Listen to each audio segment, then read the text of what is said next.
All right, everybody, so welcome back to another episode of Colton Posey Fishing. Today we're doing the weekly fishing report. We just got off the water, and either way, I mean, it's typical August. I mean, super simple. I'm fixing to break every down, so stay tuned. This is something you don't want to miss. All right, guys, so you know the deal. If the video helps you at all, make sure to hit that thumbs up button, especially if you like this kind of content. Make sure to hit that subscribe button. We're on the way to 20,000 subscribers. I greatly appreciate it if you'd be part of that.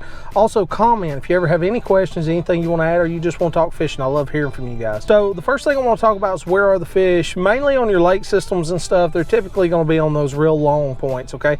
Now, things can change from time to time depending on boat traffic and fishing pressure and all that. So, you know, what I would always highly suggest is first thing early in the morning, run your points. Just run them, make 10 casts. If you don't get bit, move.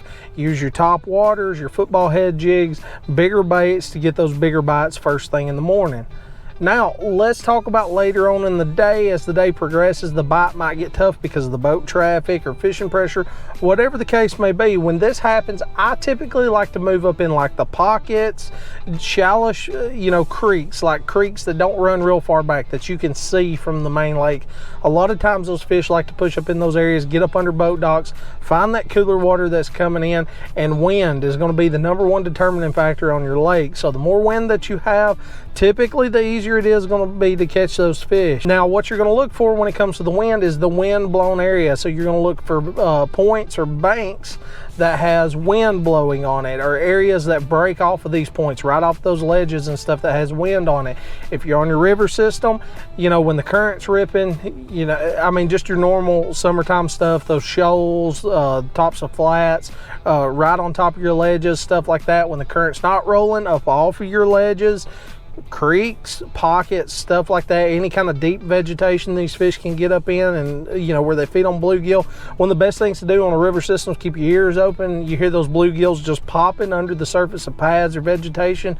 That's a good indicator that you need to be working bluegill style baits up in these areas. So when it comes to your baits, top water is going to be #1.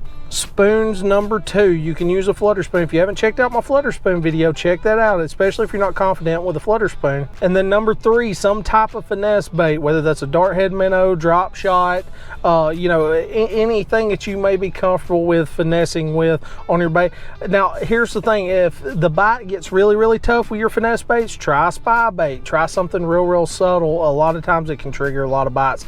But either way, guys, I really appreciate you stopping by. Make sure to hit that thumbs up button, especially if you like the fishing report. Also, subscribe. I greatly appreciate it. It's a great way to support the channel, super easy.